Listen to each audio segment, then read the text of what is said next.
tempo, né? Então, você falou um pouquinho do desenho sonoro, como é que você pensou, você planejou antes, imagina, não sei.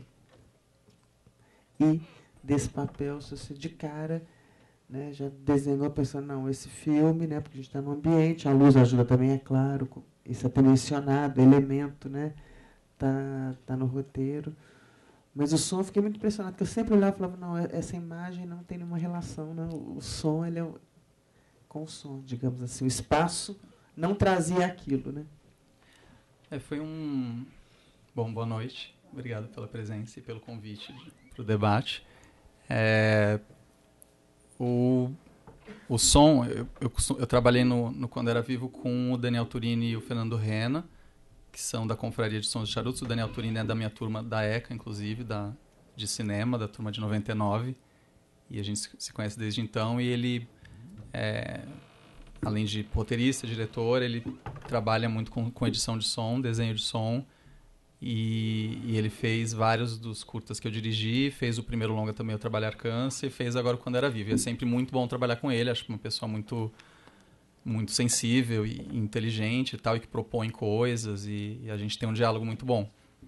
E no caso Quando Era Vivo, que tinha duas coisas. Uma é que desde o roteiro eu sabia que esse filme ia ter trilha, que é uma coisa que nos filmes que eu fiz antes não tinha trilha incidental, e esse filme eu sabia que ia ter, porque primeiro que eu gosto muito de trilha no cinema, eu sempre fui um colecionador ávido de trilha, e eu achava que estava virando uma recusa vazia, assim, eu não usar música nos filmes, estava começando a virar um fetiche formal, e eu achava que eu tinha que encarar isso, e eu achava que para esse filme o elemento da música estava no roteiro, já na personagem da Bruna, estava na personagem da mãe, era uma coisa muito importante, então eu achava que isso tinha que vazar para o aspecto musical. Então isso era uma parte do som que eu sabia que esse filme ia ter. E a outra coisa era uma coisa que era um dos elementos do filme, da narrativa, é que tinha uma lógica de contaminação, assim, do personagem do Júnior, conforme ele vai desencaixotando e desengavetando as coisas da casa, ele vai meio contaminando o apartamento, mas também formalmente o filme, de alguma forma. Então tinha essa lógica de contaminação, foi um pouco pauta para a direção de arte, para a fotografia, para tudo, e para o som também foi. Então, que o Júnior, conforme enlouquece e afunda nas fantasias de regressão, que o Júnior conseguisse dominar, de certa forma, a lógica do som do filme, parecia interessante também. E assim, isso eram os conceitos gerais, mas é óbvio que foi depois em lugares muito mais específicos e tal, no fato de que a cena do manicômio, por exemplo, era anômala mesmo dentro dessa estrutura, era uma cena que tinha menos controle, então o desenho de som dela teria que ser diferente, enfim, foi para os específicos, mas foi um trabalho muito prazeroso. E aí, fora o Daniel Turini e o Fernando no desenho de som e a Gabriela Cunha na captação, que foi uma equipe incrível, na mixagem foi o Paulo Gama, que também fez o Trabalhar Cansa, fez uma mixagem, a gente é um filme muito sem dinheiro, e aí tinha uma mixagem muito rápida, e eu sabia que era a hora que a gente ia botar para quebrar, assim, entendeu? Que a gente ia achar o lugar de cada som e tal. E o Paulo Gama, conseguiu fazer uma mixagem que eu acho incrível pro pouco tempo que a gente tinha, sabe? E aí, fora isso, paralelamente, eu trabalho com a música, que aí eu estava mais envolvido, eu trabalhei com o Guilherme e o Gustavo Garbato, que são compositores, e eu também brinco de compositor, então essa era uma parte que eu estava mais dentro mesmo, assim, do desenho da trilha incidental e das canções.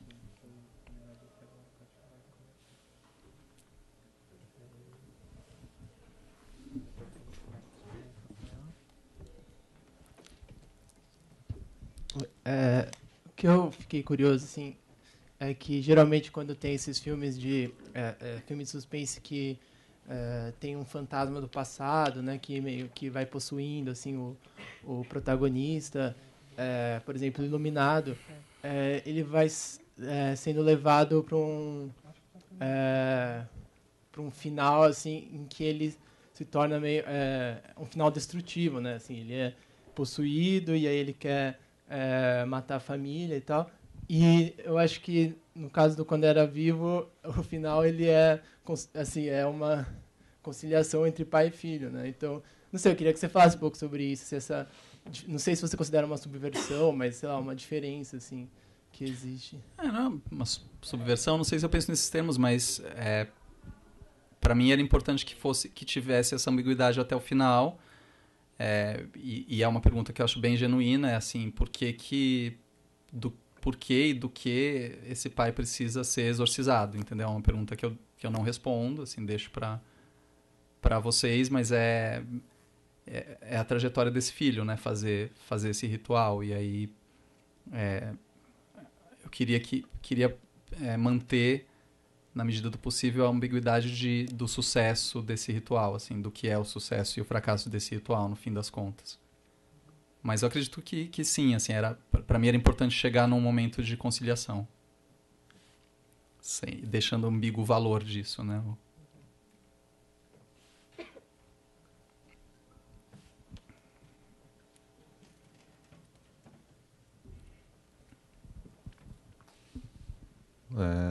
Se eu posso emendar algumas já, na verdade, então, porque eu tenho algumas perguntas para fazer. E antes, na verdade, uma espécie de elogio, mas que também você pode comentar em cima, que é uma coisa que eu gosto muito nos seus filmes, desde os curtas, é um capricho. Aliás, eu gosto disso em qualquer tipo de produto cultural, artístico. Eu acho que vocês têm isso no que se traduz a atenção aos detalhes. Então, eu percebo alguns detalhes no filme, posso estar extrapolando aqui, mas eu percebo algumas espécies de easter eggs, assim, eu não sei se estou viajando aqui, mas na cena Provavelmente não. Na cena do programa infantil, do Capetinha, então, esse tipo de... que é quase subliminar, eu diria, né? Eu queria que você comentasse talvez um pouco isso ou não, isso pode ser só uma questão de um elogio aí. Mas minha pergunta, na verdade, é chata e acho que até, não sei se ela é indiscreta, mas eu queria saber como você está avaliando, o que você avalia da trajetória comercial do filme, se isso era esperado, não era. Enfim, como é que ele está fazendo, se tem outras praças, se está vendido para fora, enfim, tudo mais. Que eu realmente fiquei intrigado com isso. Essa coisa não é, nada foi pensado como easter egg, assim, não era, mas a gente brincava um pouco durante a filmagem de que parecia que tinha coisa plantada lá para ser encontrada, uns segredinhos e tal. Não foi planejado para ser assim. Eu acho que eu tive um prazer gigantesco nesse filme na produção, porque as pessoas, todo o elenco e o Ivo, o fotógrafo, e a Luana, diretora de arte, todo mundo, a equipe inteira. Mas menciono aqui esses chefes de equipe, mas estava todo mundo muito envolvido com os personagens, com os temas, e estava todo mundo se divertindo muito. Eu não sei, eu tentei encorajar na pré-produção, porque teve muito sofrimento nesse filme, porque ele era menor, a produção era menor do que eu acho que precisava para a gente executar com prazer ele. Então a gente filmou em 18 dias, por exemplo, isso foi muito difícil. O Daniel Chay, que era o assistente de direção, que é incrível, e ele fez eu não sei como assim, a primeira reação dele para fazer o plano de filmagem foi: não dá, é impossível fazer esse plano de filmagem, ninguém conseguiria. Eu falei: não, você consegue, vai lá. E ele conseguiu fazer, mas eu acho que foi um milagre quase, ele conseguiu fazer com as restrições que tinha dos horários dos atores e nananã. E eu, assim, acho que compensar tanta limitação, que era natural dessa produção, não era um problema, nasceu assim, era esse tamanho para ser mesmo. Eu encorajava muitas pessoas a pisarem na jaca, a se divertir, a mergulhar fundo nos temas. A gente lia livros sobre o demônio, a gente se divertia muito no período de preparação. E o resultado disso é que estava todo mundo tão azeitado no set, então que essas coisas começavam a aparecer quase que espontaneamente por conta da entrega das pessoas. Isso foi muito prazeroso. E é óbvio que, assim, em geral, acho que é preciso estar muito atento aos detalhes mesmo. Acho que isso é evidente, assim, em qualquer produção. Acho que deveria ser é meio genérico isso, mas é que eu realmente acho que tem um compositor que eu gosto muito, que é o Stephen Sondheim. Ele fala que ele tem um dogmazinho dele, que ele fala: tem 3 coisas que eu sempre lembro, vou começar a compor uma música, eu lembro. E ele fala: a primeira é Deus está nos detalhes, que essa coisa de uma atenção é na minúcia que está a coisa, a graça. A outra é o famoso menos é mais, que aí ele mesmo fica questionando isso. Na ECA a gente aprendia isso muito com a Suzana Amaral, que era a frase preferida dela. E a outra era o conteúdo de tal forma, que é uma coisa que é importante, pelo menos para você não cair num vazio formal, num fetiche qualquer, nisso que eu estava falando de não botar música e tal. Mas enfim, essa coisa de atenção aos detalhes, apesar de eu achar que é importante sempre, nesse filme era muito importante, por conta do que por conta de um objeto que ele acha numa gaveta ser importante. É óbvio que a gente tinha que dar atenção mínima a todos os objetos. E aí isso para a equipe de direção de arte era um esforço descomunal e tinha muito pouco dinheiro, muito pouco tempo para produzir aquilo tudo. Então todo mundo ralou muito para fazer funcionar. E eu acho que por conta das pessoas estarem envolvidas é que esses detalhes vieram de uma forma que eu consigo ver e ficar feliz. A coisa do desempenho comercial, eu não sei. Como o filme ainda está sendo lançado, ele está desbravando praças a cada semana. E tem muitas cidades que estão pedindo o filme, mas que a distribuidora está tentando entrar e não tem sala, tem pouca sala. Cidades que tem poucas salas é complicado, porque as salas que tem querem os filmes grandes, né? E aí é difícil você convencer, assim, ficar mostrando as cartas e os Facebooks das pessoas, falando, não, mas as pessoas querem que entre em Poços de Caldas, as pessoas querem que entre em Manaus e tal. Então tá tendo um esforço muito grande nesse sentido. Mas continua sendo um filme independente, no sentido de que é um filme que não é de uma major e é um filme com poucos recursos de lançamento. Então ele tem certas limitações. Mas é uma coisa que eu estou começando que eu estou tentando entender ainda também. Porque ele foi... O resultado de primeiro fim de semana foi muito decepcionante para a distribuidora, porque o filme estava muito... A gente não tinha dinheiro para mídia nenhum. Só que a mídia dita espontânea estava fenomenal, estava se falando muito, estava, enfim, saindo coisas em tudo quanto é lugar e tal. Então, isso até encorajou algumas salas que não queriam estrear o filme a pedirem para estrear o filme. Ainda assim foi um lançamento pequeno. Mas por conta dessa exposição, a distribuidora achava que ia ter uma repercussão um pouco maior. Comparativamente ao Trabalhar, como é que... Foi melhor. Foi melhor que o Trabalhar. Trabalhar foi ainda menor o lançamento. Agora, sim, eu realmente não tenho... Queria poder falar de números exatos, mas eu não tenho nem do Trabalhar, nem do Quando Era Vivo. Trabalhar eu não lembro direito como foi o número final. E eu acho que no primeiro fim de semana foi menos de 1.000 espectadores, se não me engano. Quando Era Vivo foi bem mais. Só que acho que a distribuidora tinha expectativa de que Quando Era Vivo chegasse numa marca tipo do Som ao Redor, por exemplo, que foi 90 mil. E não vai chegar no 90 mil mesmo. Não, no total, né? No total, claro. Não vai chegar no 90 mil com certeza, mas ainda está sendo lançado, então ele pode chegar. Mas isso é uma questão que eu acho que é muito complexa. Assim, eu acho que dá para tentar fazer um estudo dessa situação, porque é um filme que tinha exposição, tinha atores famosos e tinha um lançamento razoável, não era um lançamento ridículo, mal feito, era bem cuidado. E estreou num dia ok, assim. Teve um problema de primeiro final de semana, que foi o fim da novela, a história do beijo gay e tudo mais. O Super Bowl foi um fim de semana muito... enfim, questiono-se não, mas teve muita... Tirou 2 sessões, tirou a sessão do filme na sala. Na sala que ele estava indo melhor, inclusive, que é a do Frei Caneca. E foi um domingo estranhíssimo, porque foi o dia da morte do Eduardo Coutinho e a comunidade ficou completamente desestabilizada, eu fiquei completamente desestabilizado. E, enfim, foi um fim de semana muito estranho. Ainda assim, ele não tinha muita competição no sentido... Não foi um fim de semana que estreou 15 filmes.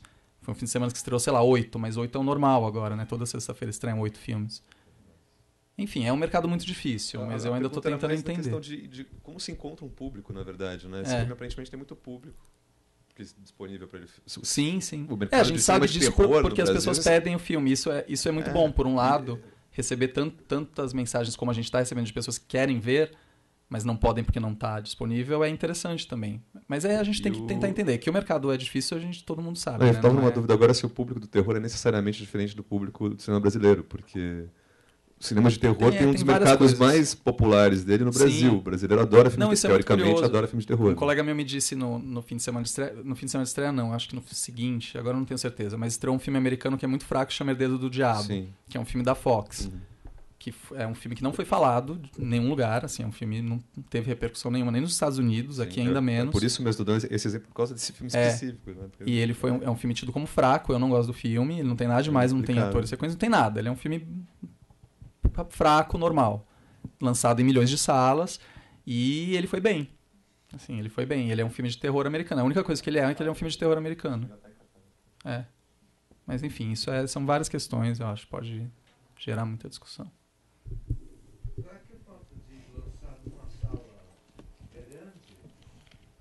Será que o fato de lançar numa sala grande, Qual sala? A do Frecaneca 1, né? 4 sessões. Talvez não fosse melhor lançar uma sala menor para tentar boca a boca. Eu acho que para eles não faz muita diferença isso. Assim, eles lançaram na sala 1 porque o filme é em DCP e é a sala que eles têm DCP. Então, em um certo sentido, eu fiquei muito feliz, porque o filme passou com uma qualidade técnica boa, que em outras salas ele não passou. Porque não são todas as salas que têm DCP. E as salas, esse filme não tem 35, as salas aqui vocês viram em DCP, que é um formato legal, mas as salas que não têm DCP passam um formato chamado Equinox, ou Mobs, ou AUE, ou Rain, ou que é um formato que, assim, é terrível, é muito ruim. Não passa nem o formato correto da janela, entendeu? Eles não conseguem passar. Então, quando o filme saiu da sala 1, ele foi ser exibido assim. E aí eu nem fui ver para não me deprimir, mas vários amigos meus falaram que estava tenebrosa a projeção. Então, não sei, ter estreado na sala 1 tecnicamente foi bom. E eu acho que pro cinema não faz tanta diferença. Assim. Eu acho que nenhum filme esgotou lotação naquele fim de semana. Talvez A Grande Beleza, que já estava na sala 8, sei lá. Mas não tinha nenhum filme que estava precisando de mais assentos do que 100, que é o número das salas menores. Marco, vamos voltar a falar do filme. Eu estava... Quando eu estava assistindo o filme, eu fiquei pensando, bom, um filme barato. Você tem 3 atores, 2 caros, né? Que sei lá como é que foi a relação com ele, mas 2 atores, onde em tese... Mas ator também algumas vezes gosta de fazer o filme, né? Então, ele não cobra o que ele ganharia no outro lugar, ele está ganhando no outro lugar, né? Um apartamento, né? Um apartamento, é isso, você falou, um apartamento que muda, então ele realmente começa clarinho, né? A conversa sobre a reforma já está lá embaixo na portaria, né? E sobe-se falando dessa reforma. E aí você vai vendo, fala, o filme tem aquela noturninha, eles chegam ali, o louco na rua, né? Então, alguns elementos que a gente vai pegar ao longo do filme, eles vão sendo dados. E é isso. Aí, quando eles saem, é só aquela horinha que eles vão lá para o hospital, né, para o Juqueri, um planinho ou 2 só, também pouquinho, vão para a sala. Então, nós ficamos trancados junto com eles o tempo inteiro. E uma coisa que me vinha, porque você colocou muitas vezes adequar, não me lembro como é que foi uma das terceiras aí, devia ter notado que você colocou, mas se adequa ao filme, né, a forma, ao conteúdo. Bom, independente disso, tem hora que a gente fala assim, não, vou fazer um filme barato. E tem, né, eu quero fazer um filme barato, eu quero resolver logo e eu tenho uma ideia que dá para fazer isso. Então, eu queria que você falasse um pouquinho, porque tem 2 maneiras. Aquela pessoa que faz o filme barato, mas nesse barato implica numa série de simplificações, inclusive de decupagem. A sua decupagem ela é bem... O filme é bastante cortado, né? Você tem muito detalhe, é a janela que quebra. Então, para alguma cena, para você mostrar, você corta e mexe bastante. A gente sabe que isso vai tomando tempo, né? Você acabou de falar que você tinha 18 dias de filmagem. Então, como manter o filme, porque você tem o quê? Tem poucos. O espaço também é pequeno para muita movimentação. É ali no corredor, no geral, né? Você está na butuca esperando que algo vai acontecer. Deixa o espectador também nesse lugar, né? A gente está sempre... Algo pode acontecer aquela cena das máscaras em VHS, não, naquela imagem mais precária do VHS. Em VHS. É? Filmado em VHS. Tá. Mas é um VHS novo, né? Porque eu fiquei pensando, na hora eu falei assim, gente, VHS velho é magenta. VHS velho é magenta, né?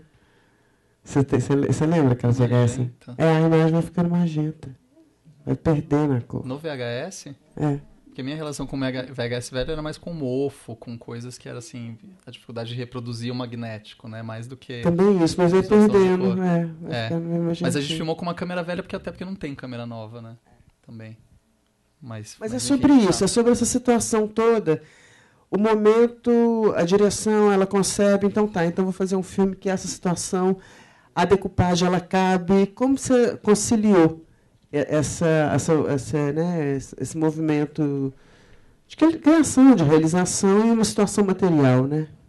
É o filme possível. É o filme possível, porque assim, tem uma coisa que é legal na na experiência que eu tive a partir da faculdade, dentro da faculdade e depois da faculdade também, que é... Eu fiz curtas com 0 e com um edital, que é, sei lá, 80 mil. Assim, eu tive essas duas experiências. O Trabalhar Cansa, que é produzido pela Sara Silveira, ela falava, não, o orçamento do filme é esse, tem que ser esse, não, foi um filme de 2 milhões e pouco, que a gente foi captando ao longo dos anos, ganhando um edital aqui, outro ali. Esse filme, quando o produtor, o Rodrigo, me convidou para dirigir, a gente já estava meio namorando para fazer alguma coisa há um tempo, ele sabia, eu já tinha escrito um roteiro para a produtora dele, que era baseado no Mutarelli. Foi na escrita desse roteiro que, para pesquisa, eu li tudo do Mutarelli que tinha saído até então. E aí foi assim que eu li o Arte de Produzir Efeitos Sem Causa, que é um livro de 2008. E aí eu falei pro Rodrigo, esse romance achei bem interessante, acho que tem coisas que poderiam dar um filme legal.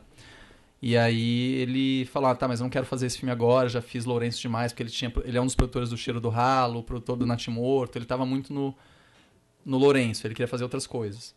E aí isso foi em 2008. Aí tudo bem, passou o tempo, aí eu filmei o Trabalhar Cansa, os anos passaram. Em 2011, que ele falou pra mim, lembra daquele livro que você gostava? Não, eu tô querendo fazer ele agora. Tô querendo fazer ele esse ano, assim, é um projeto que eu quero pôr na fila pra rodar ano que vem. E aí, você tá afim ainda? Eu falei, claro, entrei imediatamente, assim. E aí ele falou isso, ele falou, só que eu quero produzir o filme assim, esse filme eu vou colocar dinheiro, vai ser dinheiro privado, e vai ser R$500 mil a produção, a filmagem. Aí eu falei, não, tudo bem, porque pra mim era isso, assim, tudo bem, é óbvio que eu já calculava, vou sofrer. Mas, assim, com essa experiência de, tipo, já fiz com 0, já fiz assim, e a gente sabe, isso é mínimo, assim, histórico, né? Não é o orçamento que determina se um filme é bom ou ruim. Acho que a gente sabe muito bem disso, assim, né? E eu falei pra ele, não, vamos lá, a gente faz, o livro é um livro de qualquer forma que ele tem mais... Ele explora outros lugares, ele não é um livro que se passa inteiro dentro do apartamento. Só que eu já comecei a imaginar em fazer do apartamento a alma do filme, ter uma locação só. Já comecei a brincar com ideias assim que deixariam o filme produzível para ele. Aí no fim das contas acabou sendo um pouco mais, 650 mil, uma coisa assim, a filmagem. Mas foi barato, de qualquer forma foi barato. Era por isso que a gente não podia filmar mais tempo, mas também a gente não podia filmar mais tempo porque a gente tinha o Fagundes com uma agenda muito ali entre uma coisa e outra, que tinha peça, tinha novela, tinha nananã. Então era um filme cheio de coisinhas, assim. Era um dado do filme, não era... Nunca ninguém falou, esse filme não dá pra fazer. Até teve essa conversa, tal, de orçamento, um período lá na pré-produção, esse orçamento não dá, esse dá, corta aqui, corta dali, mas uma hora a gente falou, ok, sinal verde, aí foi. Era aquilo, aí o trem tá andando, não tem o que pare, né? Então a gente tem que enfrentar. Agora, assim, do ponto de vista criativo, eu escrevi, junto com a Gabriela, a gente adaptou o livro do jeito que eu quis, do jeito que a gente quis. Não teve nem o Lourenço nem o Rodrigo. Tanto o Rodrigo quanto o Lourenço nos empurraram empurraram a nossa criatividade, assim, do tipo, não era a gente quer esse tipo de filme, a gente quer que seja isso, não pode fazer isso, não pode fazer aquilo. O Rodrigo gosta muito de opinar sobre o elenco, porque é uma das ferramentas dele para conseguir financiar, então não teve produção de produção de casting nesse filme, foi eu e o Rodrigo discutindo ao longo dos meses entre o roteiro e a pré-produção o elenco do filme. Mas foi a única coisa que ele se envolveu mais profundamente, assim, na formação da equipe, um pouco, ele se envolveu bastante, mas em geral foi um processo com muita liberdade, assim, e a gente pôde perseguir os temas, abordagens, olhares que eu achava que faziam sentido para mim. Então, eu digo isso assim, porque não me perguntam às vezes se esse é um filme de encomenda, não é como se fosse um filme menos importante ou desimportante, e isso não faz nenhum sentido para mim. Foi um filme que o Rodrigo me convidou para dirigir, sabendo que eu gostava do livro e ele queria adaptar o livro. E aí eu fiz o filme que eu quis dentro dos limites físicos possíveis desse filme. Mas eu acho que sempre se soube que isso era uma característica dele. Não era uma surpresa para ninguém. Ninguém da equipe, ninguém do elenco. Inclusive as pessoas do elenco que certamente estão acostumadas a receber cachês altos não receberam nesse filme, porque era impossível. Porque se elas fossem receber, não teria o filme, né? Era um filme muito... muito barato. Eu imagino que num show a Sandy deve ganhar o orçamento do filme. Então não tinha como. Eu acho que a Sandy e o Fagundes especificamente se envolveram com esse filme porque eles gostaram do roteiro e quiseram se envolver com esse filme. Não teve... foram convidados e leram e conversaram com a gente, entenderam a proposta e se envolveram por um cachê que para eles eu acho que é realmente imagino que seja simbólico. Não sei como é a conta bancária deles, mas era muito baixo. Agora, outras pessoas estão mais acostumadas, né, às dificuldades financeiras da coisa toda. Mas, assim, rolou essa dificuldade que a gente sabia que ia rolar, mas estava todo mundo muito consciente dos temas, das questões, e isso todo mundo, da equipe do elenco. Por isso que eu deixo claro, porque não era o assunto isso, entendeu? Esse filme é barato, esse filme é um BO, isso não era o assunto da questão. O assunto era outro. Dentro daquele apartamento que a gente convivia tão... Era um apartamento muito grande, um apartamento na São Luís de 500 metros quadrados, gigantesco. A gente usou metade dele, na verdade. Foi um achado esse apartamento, porque ele era barato. E ele dava pra gente usar metade e fazer uma tapadeira, que é o fim do corredor, que é o corredor continua, tem mais 3 quartos, assim. E fazer uma tapadeira e ele tinha uma conexão por fora, então a gente usava a outra metade como camarim, sala de câmera, sala nananã, mas ainda assim era um universo muito compacto. A gente ficava lá junto o tempo todo, no 16º andar desse apartamento. E isso gerava e era uma equipe relativamente pequena, tal, gerou uma proximidade que eu acho que contagiou o espírito da coisa também. O que mais que você falou?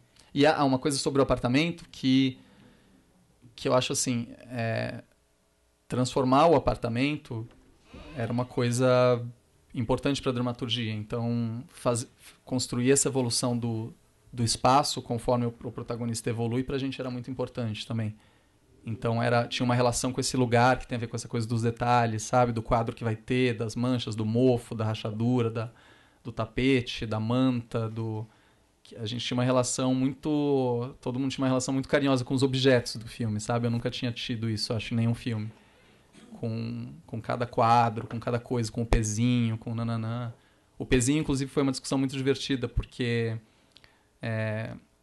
no roteiro eu tinha colocado um martelo de carne. Só que eu não estava muito satisfeito com isso e tal, e eu lembro de ter um dia que toda a equipe e parte do elenco se envolveu meio na discussão de qual deveria ser a arma de um filme que plantava tantas armas possíveis, qual deveria ser a arma final. E eu lembro de quando surgiu essa ideia, meio numa situação meio coletiva, de ser um objeto do pai, mas tipo, não ser uma navalha, não ser uma pistola, não ser e o objeto da agressão ser o tal do pezinho. Eu lembro que foi uma coisa, e esse pezinho tá comigo, assim, eu fiquei com ele, fiquei com um dos quadros também, algumas pessoas quiseram outros objetos. Teve uma relação, não, o Fofão voltou para de onde ele veio, que era uma lixeira na rua Aracaju, eu acho. Que um dia eu estava andando com a Luana e a gente viu ele. É verdade. É verdade. E aí a gente olhou para aquele fofão, a Luana falou, a gente tem que levar pro filme. Ele era meio derretido, assim, meio assustador. E a gente levou ele da lixeira, só que todo mundo tinha medo dele no set. Ele era o lugar que ninguém queria tocar nele. Aí quando souberam que veio da lixeira, as pessoas fugiam e tal. Ele tinha um cheiro muito estranho. E aí quando o filme acabou, a gente resolveu que ele tinha que voltar. Agradecemos e tal, e devolvemos ele pro lugar de onde ele veio. E no dia seguinte eu passei lá por acaso e ele não estava mais lá. Acho que ele segue seu...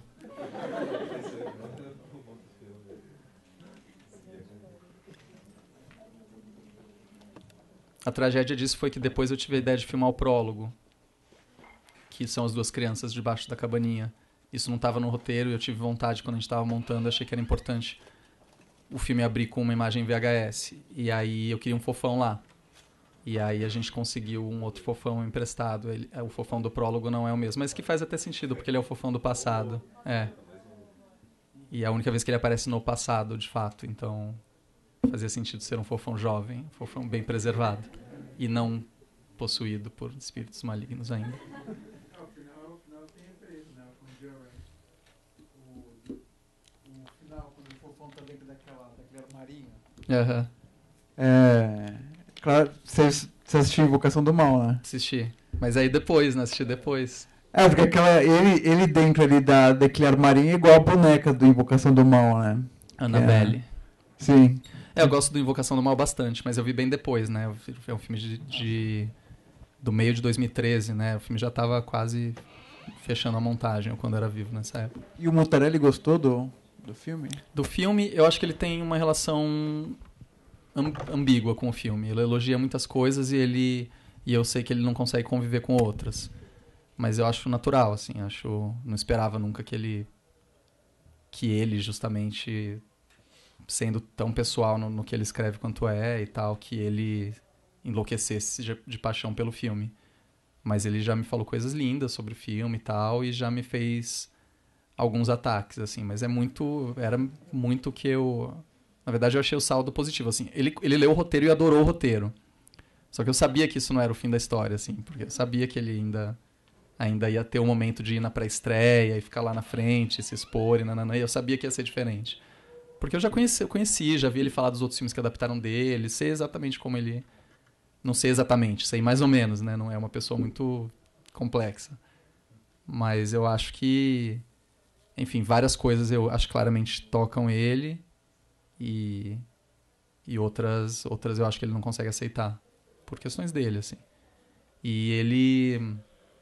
Mas teve uma coisa muito legal que ele me falou. Ele falou, mas uma coisa que eu queria te perguntar. Quando eu escrevi esse livro, a imagem do meu pai, que já morreu, não me saía da cabeça e tal. E foi muito importante para mim escrever esse livro e nananã.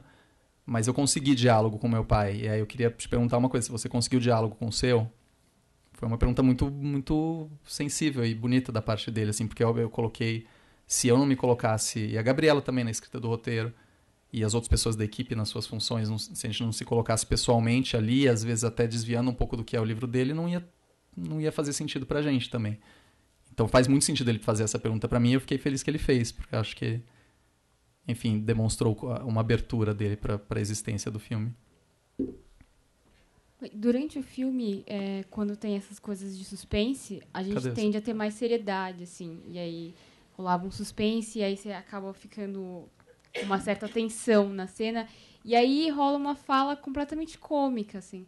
Parece que tem um suspense ali e acontece uma coisa que relaxa por completo. Eu queria saber como é que foi fazer isso, assim, porque existe todo um trabalho para levar a pessoa que está assistindo para aquele nível de suspense, para aquela cena, para aquele momento, e de repente, assim, a cena acaba com gargalhadas. Pelo menos aqui, assim, acabou... várias cenas que pareciam que ia ser super séria, que você ia levar um susto no final, parecia tipo uma piada, assim. Eu queria saber como é que você pensou nisso, assim. Por que isso? Por que essa escolha? Eu não sei, acho que para esse filme tem várias coisas mais específicas, mas assim, o humor, digo isso de uma maneira geral. Eu não sou uma pessoa muito engraçada, assim, na vida, assim, na existência. Eu queria até ser mais. Que admiro muito quem é e tal, mas tem um senso de humor, e a Juliana, que é minha grande amiga e parceira desde a ECA, também tem bastante senso de humor, e a gente sempre nos filmes fez uso disso, mas acho que a minha coisa que eu coloco do jeito mais geral é que eu acho que o humor não torna as coisas menos sérias, né, assim, não acho que tem uma quebra da relevância do assunto por ter uma quebra na sensação, né, na sensação da experiência emocional de um filme ou de qualquer outra coisa. Eu, falando de um jeito um pouco genérico, acho o humor muito importante, inclusive quando você almeja, pelo menos, nadar em águas fundas, assim, sabe? Eu prefiro não correr o risco de me levar a sério demais e ficar impossível de digerir, impossível de... não sei, acho que é um jeito de me questionar também. É uma coisa que eu nunca questionei, porque como eu sempre usei, mesmo nos curtas e tal, e eu e a Juliana, a gente tinha uma necessidade quase orgânica de botar uma piada no meio das cenas e tal, e de se divertir com os atores fazendo. Nunca foi uma coisa que a gente se questionou muito. No Trabalhar Cansa, a gente levou isso um pouco mais a sério, porque a gente queria que o filme fosse também um pouco engraçado. Irônico, assim, porque tinha essa coisa das relações de trabalho, que era um assunto super complicado e cheio de camadas, cheio de questão. E a gente queria minar um pouco o próprio assunto para ele, de repente, gerar outros subassuntos e tal. Então a coisa do humor no Trabalhar Cansa a gente levou um pouco mais a sério. Quer dizer, alguns personagens a gente sabia que iam ser engraçados e que teriam a função de ser engraçados. A primeira sessão do filme que existiu foi na França.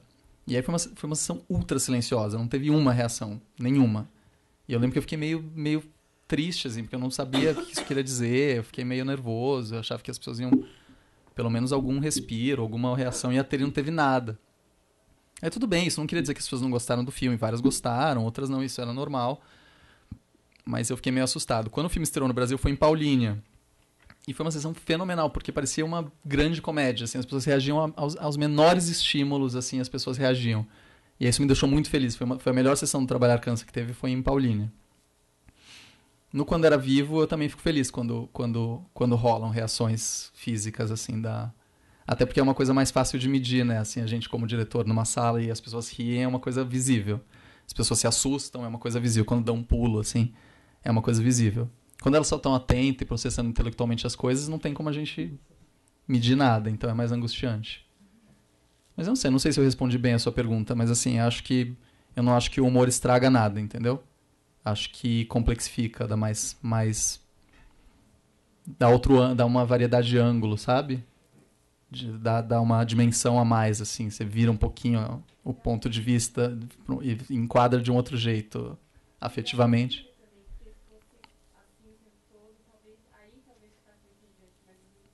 Uhum. Não, se você pegar não precisa nem assim. Um dos filmes que eu mais gosto desde que um filme afetivamente muito importante para mim e que é também considerado um filme muito importante é Os Pássaros do Hitchcock, por exemplo. Falando dos Pássaros pontualmente para não falar de todos do Hitchcock porque ele é sempre muito bem humorado, mas assim Os Pássaros especificamente que eu acho um filme profundamente perturbador. E eu me lembro muito de ver quando criança e ficar completamente tomado por um mês pelo filme, assim, ficar revendo, gravei, ficava vendo a fita. E é um filme muito engraçado. Assim, é um filme que não nega não nega a própria graça daquela situação, daqueles personagens, entendeu? E aquilo faz parte da experiência. Sabe quando você conta uma piada no velório e todo mundo ri? É normal isso, não é? Você acha normal?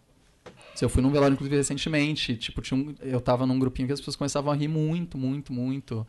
E não era, ninguém ficava olhando, nossa, aquelas pessoas estão rindo e tal. Porque é meio, sabe? Parte um pouco É aquela velha história, assim, sabe cena clichê, assim, de enterro de filme norte-americano, assim, que parece que tem um padrão de jeito de filmar, que tá todo mundo meio em pé, enfileiradinho, assim, e com óculos escuros, e com uma cara de estou num funeral. Meio tipo, nunca fui num funeral assim na minha vida, sabe? As pessoas estão muito mais à vontade do que... Acho que é meio parte da experiência, na verdade. Não acho que é desrespeitoso ou quebra nada. Acho que talvez seja por isso. Enfim, tô tentando, mas não consigo teorizar muito a respeito. Só acho que não é... Acho que é legal ter esse senso de humor.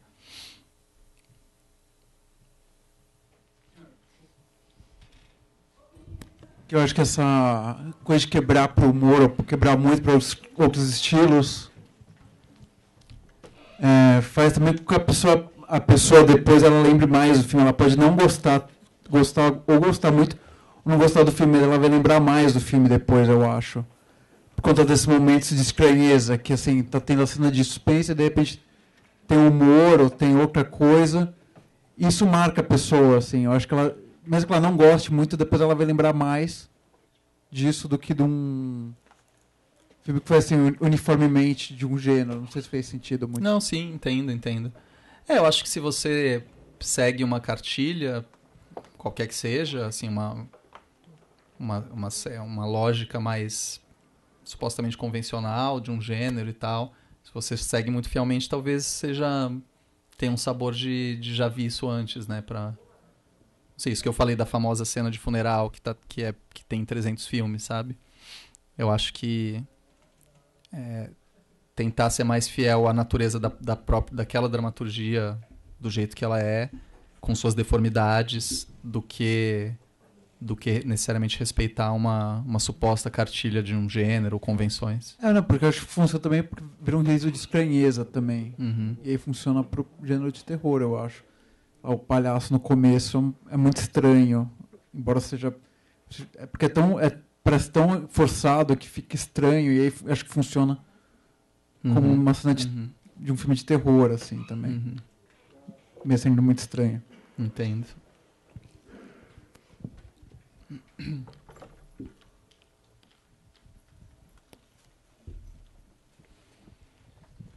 Oi. Então, eu queria perguntar é que ultimamente os filmes que ganham mais nacionais, que ganham mais espaço nos shoppings em geral, são aquelas comédias Globo Filme. E eles têm um público, porque eles têm uma divulgação muito grande. E aí entra essa questão. Você acha que falta fomento da cinematografia nacional para outros gêneros de filme? Que nem o filme que você fez, terror. Nacional. Ultimamente, eu não tenho visto nenhum. Tem algum? Não tem, assim. Seu...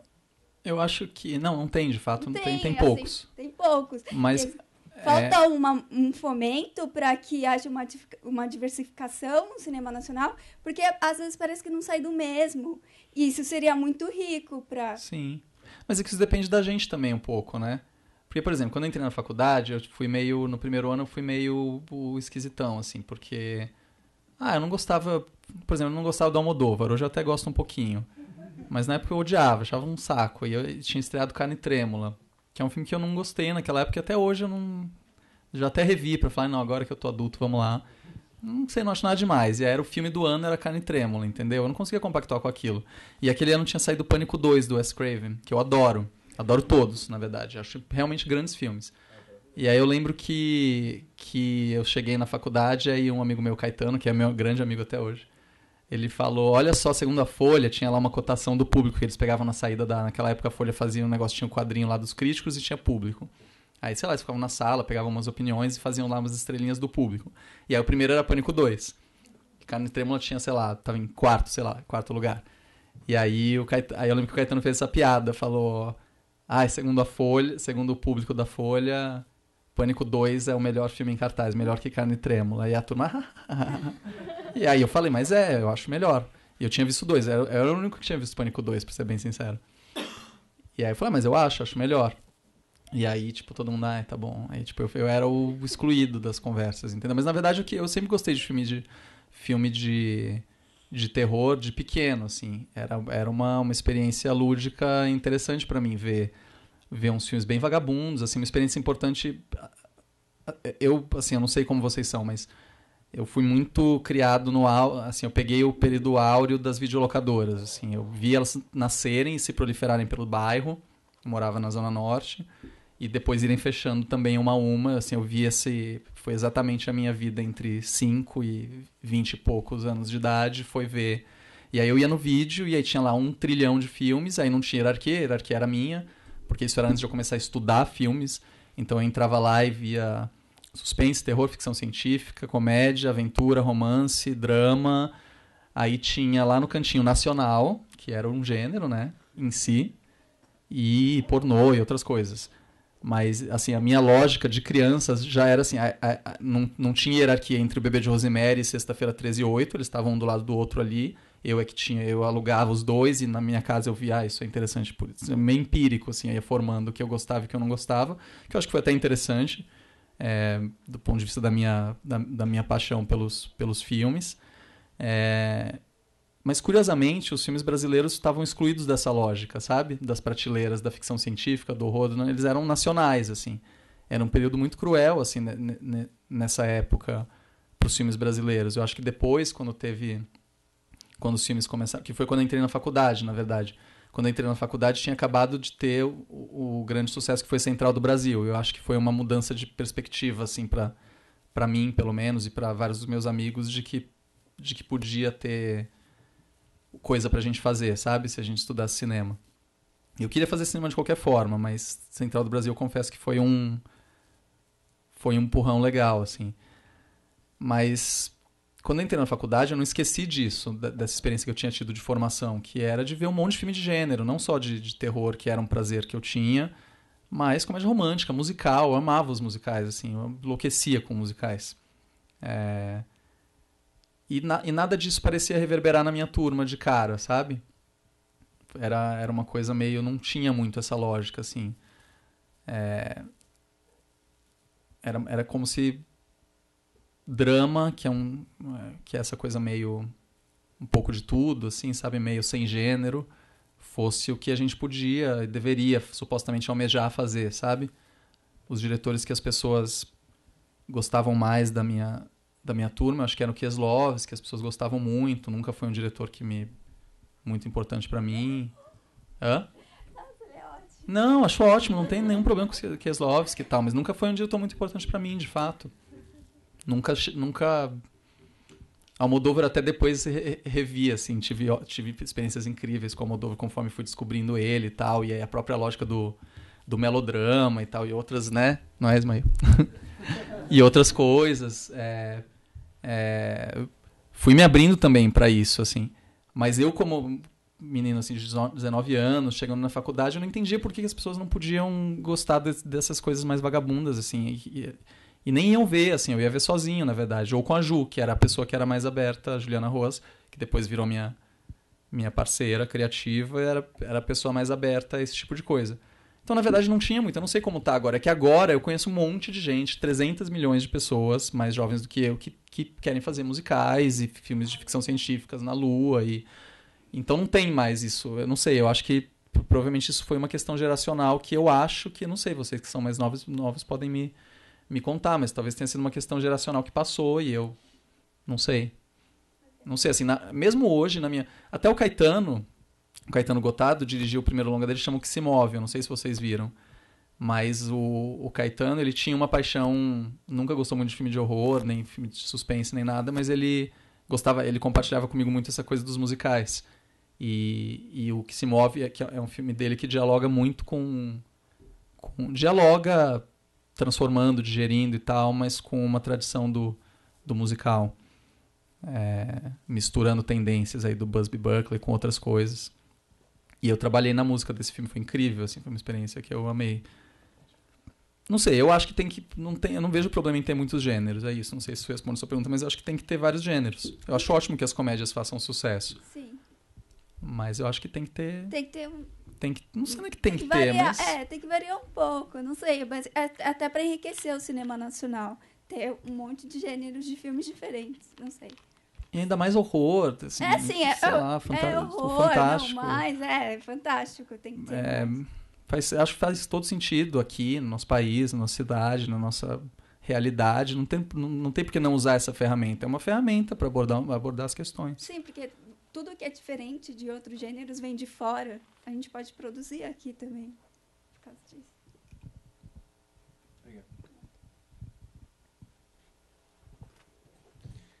Na verdade, assim, duas perguntas assim, bem rápidas.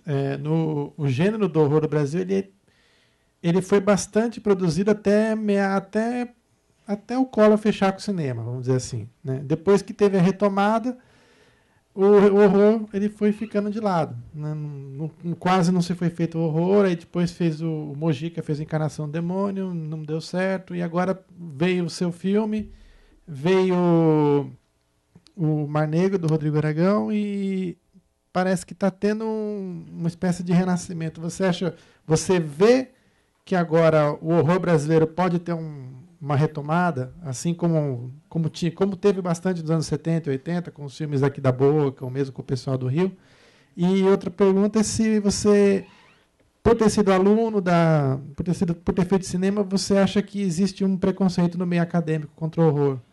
Acadêmico ou até crítico, no meio da crítica, do pessoal intelectual a respeito do horror aqui no Brasil? Tem muita gente fazendo, né? Que tem muitos filmes que não chegam, não circulam. Aí isso é meio ruim, né? Porque seria legal os filmes circularem.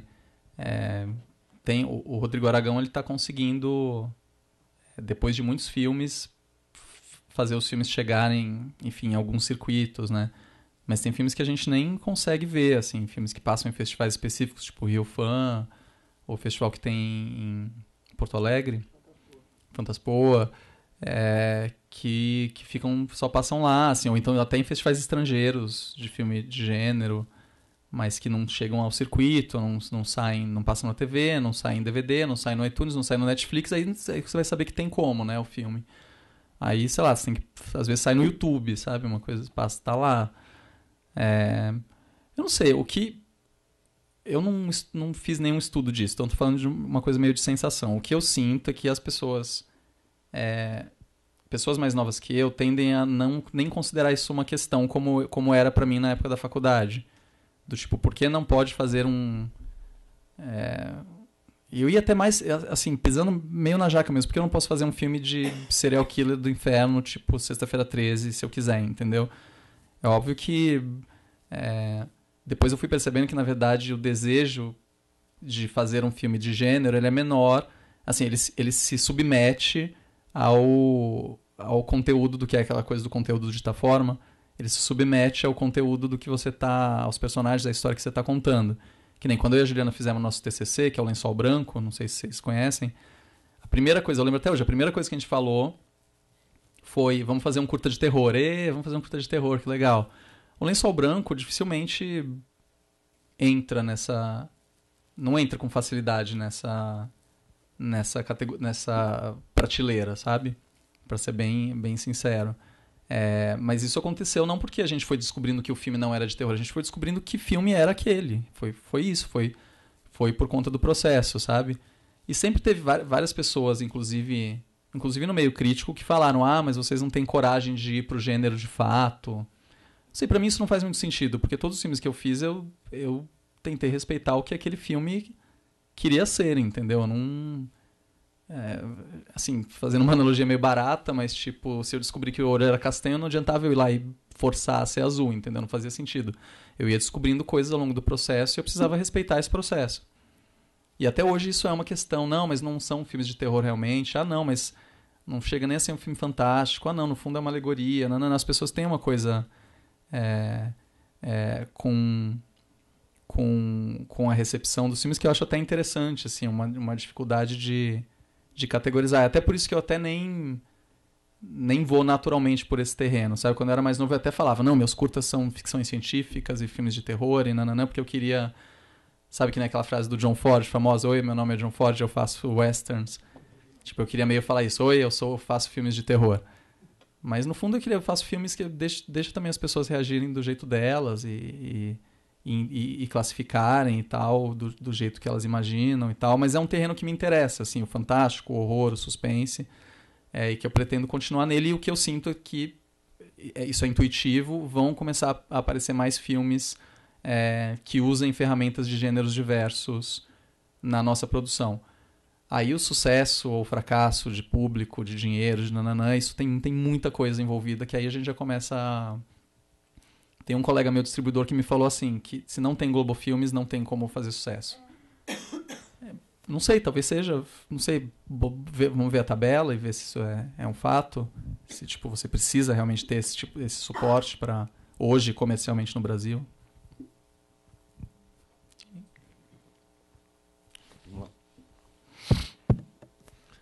Eu vou dar uma entrada mais na questão do filme. Primeira coisa que me veio, assim, como sem querer fazer recorte autoral, né, de ficar buscando recorrência, etc. Mas de qualquer maneira é muito nítido o fato de que tanto no Trabalho a Câncer como aqui, para pegar esses dois longas, tem esse esquema de você fazer misturas mesmo. Quer dizer, você trabalha com determinado paradigma de gênero, mas você, ao mesmo tempo, o contamina com outros paradigmas que normalmente não estariam caminhando junto, né? Lá com a questão do trabalho, né? E aqui, de uma forma que está mais, digamos, dentro de uma tradição do gênero com um tipo de drama que tem como centro a família e aí o psicanalista pode viajar bastante, né? Quer dizer, o gênero do fantástico, o gênero do terror, tudo isso tem muito material para você trabalhar a questão de desejo, sexualidade, etc.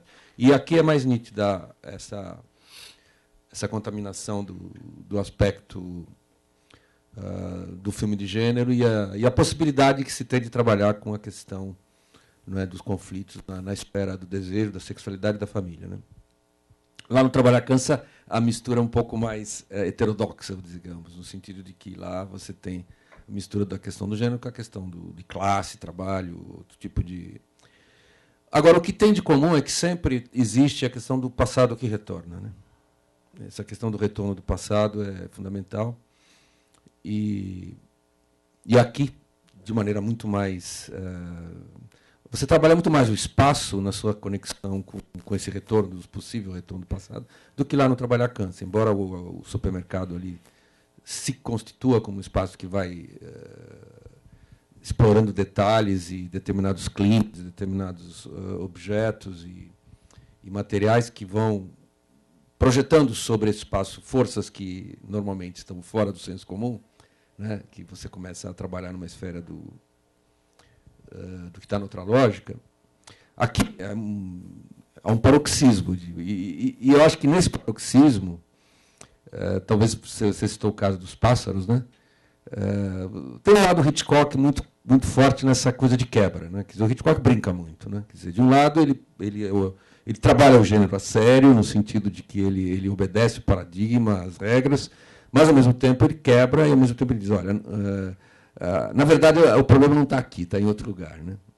E, no final, sempre surpreende. E Os Pássaros é o final mais surpreendente dele, no sentido de quebra. Né?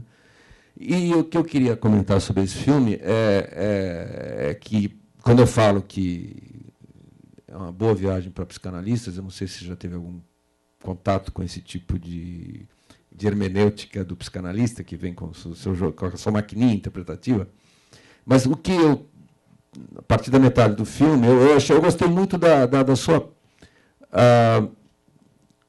coragem de não ter pressa em começar a intensificar os efeitos. É muito gradual o processo pelo qual o espaço vai sendo contaminado, né, pelo passado. Embora você já faça uma indicação inicial direta com VHS, você começa, inclusive, né, nesse retorno lá à infância deles, etc. Você já coloca a questão do passado antes mesmo de você entrar na história que você vai contar, etc. Mas, de qualquer modo, e também essa imagem criada por esse bordado, né, que é recorrente, que é nitidamente uma referência que qualquer um que quiser botar uma maquininha interpretativa vai ter que trabalhar essa imagem. Né? Eu não vou ainda fazer esse tipo de coisa, mas eu fiquei bastante intrigado como ela é uma imagem forte. Né? Desde o quadro, você está falando? Não, mas ele tem uma estrutura de tecelagem. Sim, né? sim. É uma tecelagem. Sim, então, por isso que e essa tecelagem, em geral, como tecelagem tem um aspecto de...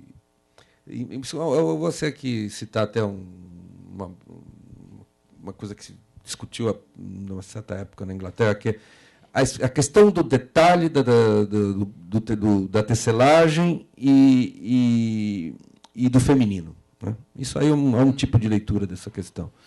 E é claro que aquela imagem, eu coloco a questão do feminino porque é o seguinte, nesse filme, uma das coisas que eu achei interessantes, já que a questão da família está no centro, é que o masculino e o feminino, de início, a primeira tentação é ir para o Édipo, é ir para o Freud. Né? Mas aí você vai quebrando isso. Né? E é muito interessante porque você tem uma cumplicidade que tem o feminino, a música, tem aquela partitura da mãe, e a Bruna, né, funciona como uma agente, né, que vai dar ressonância a isso. É ela que deflagra. Né? E é curioso que você inicia a presença da Bruna como objeto de desejo, né? Quando ele tem aquela cena que ele se masturba ali.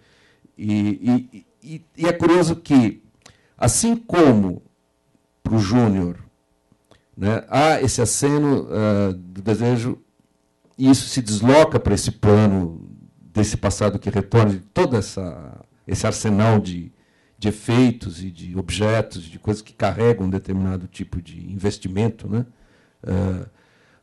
A Bruna faz o mesmo, né? Porque ela, a partir do momento em que se dá a presença dele nesse espaço do apartamento, ela começa a se afastar do namorado. Né? E é a presença do Júnior que retira daquela... Inclusive, aquela cena no carro é bem nítida nesse aspecto. Né? Mas a maneira como vai ocorrer a relação dos dois é deslocada para esse plano no qual ela vai fazer o papel, digamos, se você quiser, mágico, nessa ressonância da música da mãe, até na hora do ritual final com o pai todo já com aquela placa de gesso, né? Gesso, né? Para fazer a tal questão da cabeça, né? Agora, veja bem, é interessante que esse deslocamento da questão de uma sexualidade como chave para trabalhar a questão da família, aí você vai para Freud, né? Mas você vai saindo daí, vai dando mais espaço para esse mundo imaginário que tem a ver com um retorno do passado que tem uma outra chave para ser lido. E termina, inclusive, com a surpreendente reconciliação, né? Porque uma maneira de você trabalhar essa história de uma forma... Eu não li o texto eu não li o livro do... É um conto, não é? É um romance mesmo, do Mutarelli. Mas uma das coisas que, a um certo momento, você fala, bom, vai haver aqui um grande ajuste de contas, né? Mas é em outras direções que a coisa acaba indo, né? E eu só queria ouvir um pouco o seu comentário sobre essa questão do paradigma psicanalítico, a questão do desejo sexual e o fato de que aqui você inverte. Quer dizer, em geral, toda a parafernália é trabalhada como uma espécie de substituto, como sublimação, como deslocamento a partir de uma ideia de que existe tudo que é subjacente leva à sexualidade. Aqui não, né? Aqui você começa com uma sugestão que teria a psicanálise como referência, a questão do conflito edipiano, né, o filho com o pai, e a figura da mãe como objeto de desejo. Mas, de repente, isso vai se deslocando, e esse universo imaginário vai se constituindo numa outra lógica, e inverte um pouco. Quer dizer, não é que você parte de um imaginário que vai se constituir através de uma série de paradigmas de gêneros de terror ou de qualquer outra natureza, e depois alguém vai dar uma interpretação e falar, no fundo é sexual. Aqui é o contrário, né? De início a gente parte com essa premissa da sexualidade e depois isso vai. E eu acho que a Bruna é muito claro nisso, né? Ela vai saindo do plano da sexualidade e vai se entrando em sintonia com outro tipo de universo, né? E é curioso que daí você faz um pouco aquela coisa que está no título lá, né? Que dos efeitos sem causa, quer dizer, você inverte, né? Aquilo que seria a ideia, bom, eu tenho um efeito, eu vou buscar a causa, você fala, não vai por aí não, que por aí não vai ser uma chave. E por isso que eu acho que houve essa inversão, que primeiro a sugestão direta da sexualidade como subjacente a tudo, e a inversão de que, bom, não é bem esse o jogo. Uhum. Eu ainda estou tentando, porque o filme tem isso de bom, é muito legal, você não tem uma chave, assim, porque a gente que tem esse vício da interpretação, né? Não tem uma linearidade que leva a um argumento que fala, olha, daqui eu crio um efeito, daqui eu vou mostrando que, na verdade, o que está subjacente é um determinado mundo que pode ser explicado a partir de tal pressuposto, ou da psicanálise, ou de qualquer outro. Você vai quebrando isso, eu acho legal, né? A gente tudo foi resultado de um esforço, assim, no sentido... O livro do Mutarelli tinha um elemento que era um pouco incômodo na leitura, minha e da Gabriela, que era o próprio... É um livro em terceira pessoa, mas o próprio desconhecimento é um narrador meio esquizofrênico, que emula um pouco o Júnior, sabe? De alguma forma. É o estilo indireto livre, né? É. E ele... Mas é um narrador que não parece conseguir nunca se apropriar de fato, nunca entender de fato motivações no Júnior. Ele vai enlouquecendo, ele vai agredindo as pessoas, ele vai deteriorando aquela casa, ele vai... É bem diferente, assim, o jeito que as coisas acontecem no livro é bem diferente do filme, porque justamente a gente adaptou de uma forma, quis adaptar e teve a liberdade para isso, adaptar de uma forma que para mim, como diretor, faria sentido num filme, assim. Então não tem essa lógica de copiar o livro, essa lógica meio Harry Potter, assim, de ser igual. Então a gente tomou bastante liberdade, tal, tentando respeitar o universo temático. Mas essa coisa das motivações do Júnior, ele é um personagem, um filho pródigo lá que chega e que se depara com um pai que ele não reconhece muito bem, com uma casa que ele não reconhece muito bem. Mas que não tem nem um grande amor que o mova, nem um trabalho, nem uma necessidade específica financeira ou de saúde que empurre ele para alguma direção. Ele meio se instala ali no sofá e fica meio um traste ali, meio tentando descobrir alguma razão para viver. No livro começam a chegar uns pacotes misteriosos pelo correio, tem lá uns truques lá que o Lourenço usa para apimentar a coisa que não me pareciam muito dramatúrgicos, assim. E a gente foi para esse caminho do abrir fazer uma arqueologia daquele lugar, entendeu? O que o move seria tratar, eu falava isso com a Luana, diretora de arte, tipo, o apartamento é meio uma pirâmide, assim, a gente vai, tipo, achar uns sarcófagos, umas múmias, e também junto uns enfeites, uns brincos, umas velas, umas coisas, tipo, que se acham em coisas fechadas há muito tempo. Algumas são importantes, outras não, outras são impactantes visualmente, mas não querem dizer muita coisa afetivamente. Então ele acha um metrônomo, bate lá, mas é um objeto que ele, um metrônomo da minha mãe e tal.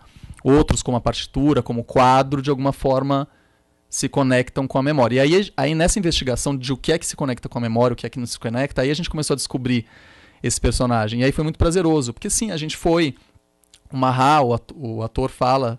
Até hoje, assim, ele fala que pra ele a coisa mais importante foi ler Luto e Melancolia, que eu falei pra ele ler. E ele fala que foi a coisa mais importante e tal. Pra mim foi uma das coisas, assim, do processo, ler um pouco Luto e Melancolia, conversar com o meu analista, que eu faço há uns 8 anos mais ou menos, com o mesmo, e que eu adoro, e conversar muito com ele sobre os temas do filme e tal. Mas nunca realmente falar, a chave é essa, esse vai ser o caminho e tal.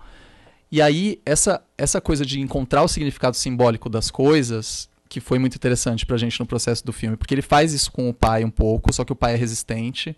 Essa que é a questão, o pai vai se trancando no quarto dele, vai se afastando, bota às vezes o pau na mesa, do tipo, você vai fazer entrevista de emprego, porque eu já fiz seu currículo, pressiona.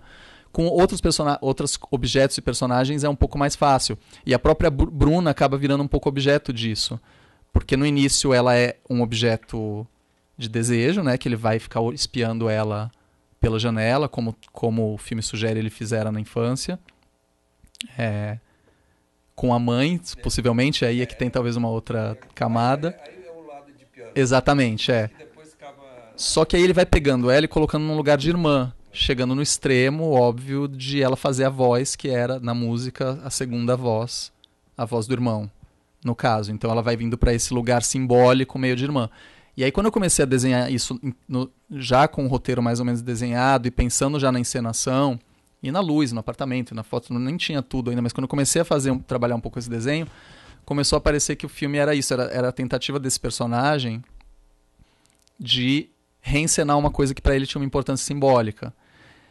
E para mim foi um momento de descoberta muito prazeroso na época do roteiro e da filmagem também, a coisa da fita, porque o narrador do livro, óbvio que se permite viagens e fala da mãe no meio de um capítulo, que não, enfim, ele vai e vem com muita liberdade e tal, e eu achava que não queria...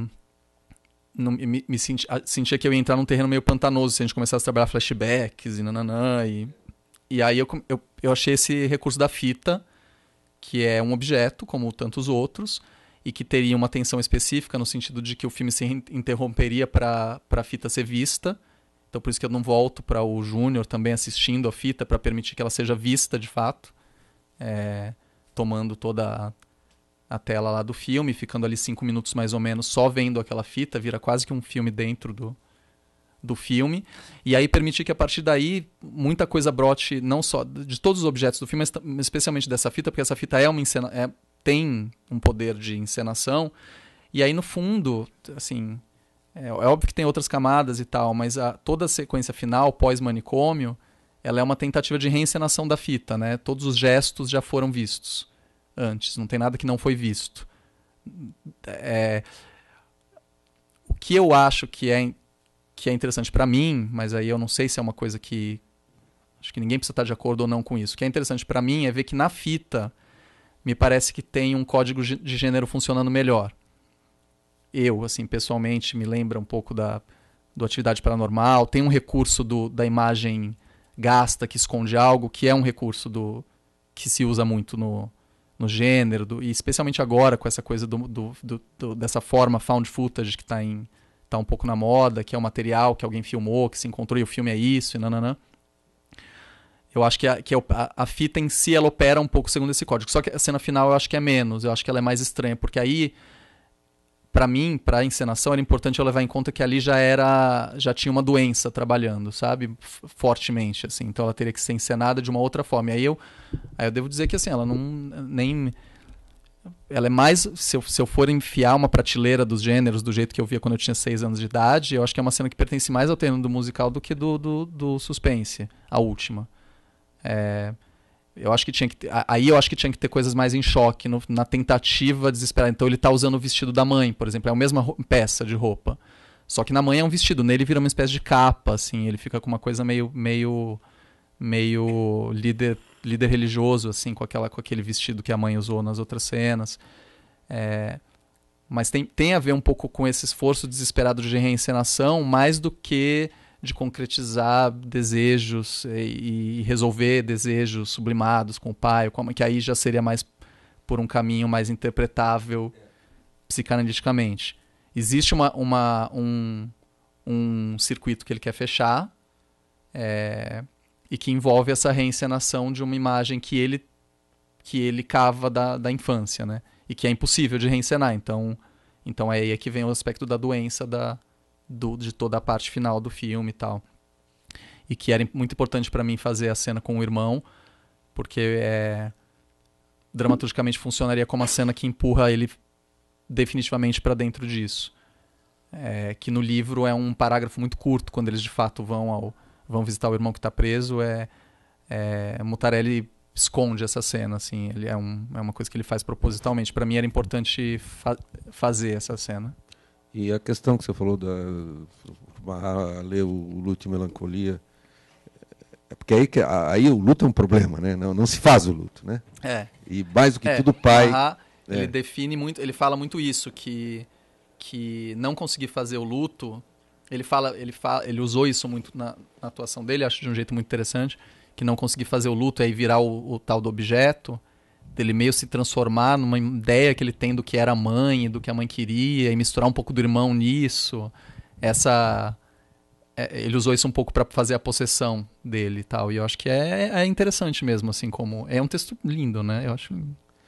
Uma das coisas que eu achei curiosa em relação desde o primeiro momento, o Marat tem essa ambiguidade do masculino e feminino. Quando ele chega com a malinha...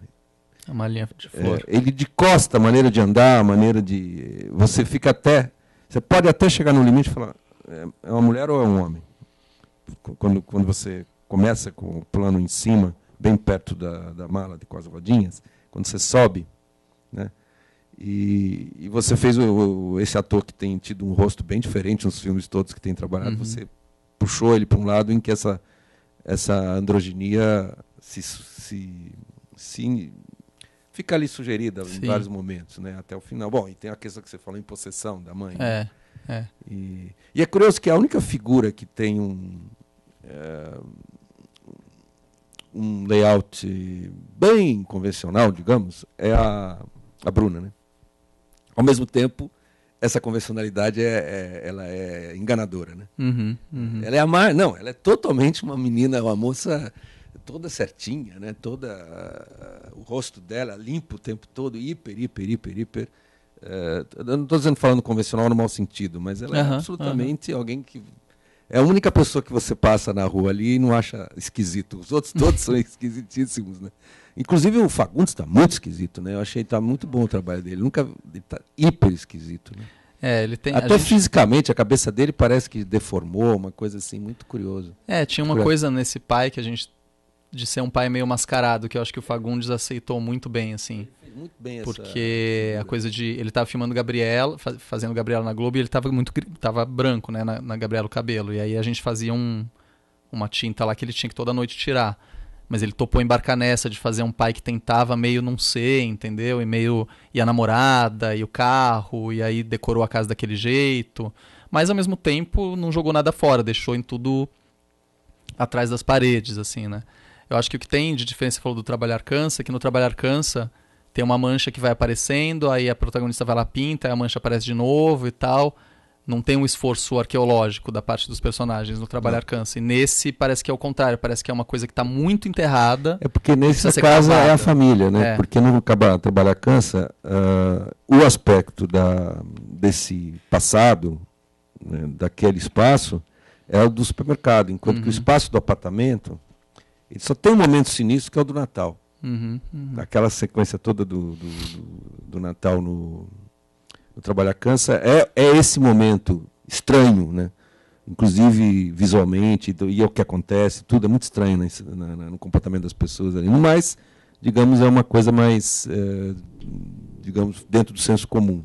E o que tem lá, aquela ideia do passado que retorna, não só na parede, mas os cachorros na rua, aquele Papai Noel esquisitão, também muito sinistro, né? É no supermercado. Então, aqui não, aqui só é um espaço só, né? Porque o outro espaço, que é o do Juqueri, né, ele também tem um espelhamento, porque são 2 manicômios, se você assim entender, né? Só que há um psicodrama se desenvolvendo nesse manicômio do apartamento, né? E o outro não, o outro é o lugar da repressão, né? Sim. É o lugar do corte de qualquer processo de acting out, né, da coisa. Eles são opostos, né? E é por isso, inclusive, que a gente ensinou ele dessa forma. Super. Ele é uma cena que parece que tem um retrocesso estético, assim. Ele é totalmente oposto. Eles se espelham ao mesmo tempo, são opostos, no sentido de que um é o espaço da repressão de qualquer tipo de teatralização. Bom, enfim, gostei do filme, achei... Que bom. Agora a gente vai continuar pensando, porque o filme tem esse negócio que eu acho fundamental, né? Eu tenho a sensação... Você não chega e fala, não, peguei, saquei, não. Ele tem essas quebras que eu acho isso ótimo. Ah, que legal. Eu tenho a sensação, pela recepção que eu tenho tido das pessoas e tal, que eu tenho visto, de que é um filme que acumula um significado em outras... Enfim, gera novos significados em revisões, o que eu acho, eu sempre quis ter essa sensação de que eu tinha feito filme assim. Eu tenho a impressão de que esse pode ser o caso, assim, de um filme que se presta a um retorno. Tem filmes, eu acho que a pior coisa é um filme que começa lá e você sai do cinema completamente frustrado. Aqui no caso você consegue fazer uma curva. Porque a cena, aquela cena é uma cena grotesca. E você conseguiu resolver bem, porque ela é uma cena muito arriscada. Muito arriscada. Isso é uma coisa... Claro. Não, foi uma cena, assim, nessas diárias de 18 dias, algumas coisas eu tive que falar que eu quero isso. E eu queria um dia para filmar, porque a gente tinha que filmar 5 cenas por dia, 4 cenas. E eu queria um dia para filmar essa, porque é uma cena muito complexa. Mas é uma coisa que é interessante você mencionar isso, porque o livro do Mutarelli termina numa promessa de agressão ao pai. Ele começa a procurar balas pela casa inteira, ele tem uma arma e ele começa a procurar balas desesperadamente, revirar gavetas, e ele encontra 2 balas. E o filme termina numa espécie de promessa de crime em que ele mataria o pai e a Bruna. Só que para ele o significado não seria a morte, seria uma salvação, uma redenção dessas figuras e tal. Só que isso é o último parágrafo do livro. E eu achava isso muito não dramatúrgico, sabe? Eu achava isso... Eu não achava uma cena, o Júnior abrindo coisas e achando uma bala, não conseguia, assim, talvez seja uma limitação minha, mas não conseguia filmar, imaginar isso como cena, não parecia ser uma cena boa e muito menos uma cena final boa para um filme, apesar de no livro ter impacto literário. E aí foi um esforço muito grande achar como a gente, mantendo essa ideia desse personagem que está numa busca louca por agir em cima desses outros 2 que estão na casa, e a Bruna já está mais de comparsa, mas ele também mira um pouco ela, mas a mira principal é o pai. Como fazer isso usando a lógica do filme sem simplesmente esticar o livro, entendeu? Aí entra e tem um monte de tiro e banho de sangue e acaba, assim, sem ser só adicionar um capítulo a mais que não tinha no livro. Achar uma outra coisa que respeitasse as lógicas do filme. E foi muito interessante achar essa lógica a chave foi muito essa, a fita e a reencenação da fita, assim, acho que foi a grande... Na minha opinião, foi a ideia central do roteiro que fez a gente achar o que seria a alma do final do filme.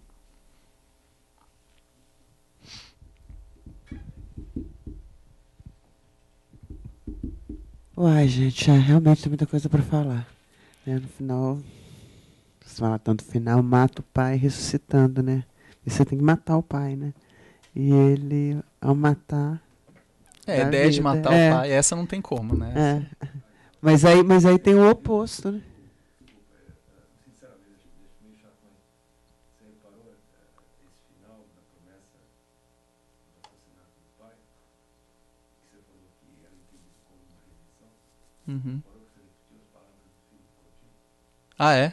Não, desculpa, eu nem... Eu salvei minha mãe e meu pai, mas não consegui me salvar. Isso é o que você repetiu. As palavras do filho do Coutinho? Eu salvei minha mãe e meu pai, mas não consegui me salvar.